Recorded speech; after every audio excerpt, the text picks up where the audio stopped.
তার চুলগুলো ছিল ঘাড় পর্যন্ত প্রলম্বিত।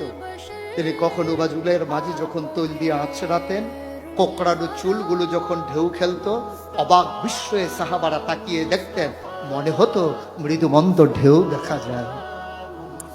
তার কপালটা ছিল চওড়া, কপালটা ছিল শুভ্র সাদা, তার চোখের ধনুকের মতো বাঁকা ছিল তার চোখের ব্রু, আর চোখের পাতাগুলো ছিল গোলাপি রঙের, গোলাপ ফুটন্ত গোলাপের এক একটা গোলাপের পাপড়ির মতো। তিনি কখনো বা যখন একটু চোখের পলক ফেলতেন, চোখের পাতাটা যখন নড়ে উঠত, অবাক বিস্ময়ে মানুষ তাকিয়ে দেখত, মনে হতো মৃদুমন্দ বাতাসে যেন ফুটন্ত গোলাপের এক একটা গোলাপ পাপড়ি মনে হয় যেন গোল খাচ্ছে।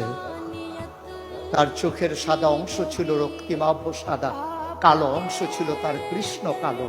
তার নাকটা ছিল খাড়া, নাকের ছিদ্রগুলো ছিল ছোট ছোট, ঠোঁটগুলো ছিল তার গোলাপি রঙের। তিনি কখনো বা যখন মুচকি হাসতেন, ঠোঁট দুটো যখন একটু ফাঁক হতো, অবাক বিস্ময়ে মানুষ তাকিয়ে দেখতো, মনে হতো কোথাও যেন বিজলি চমকিয়েছে।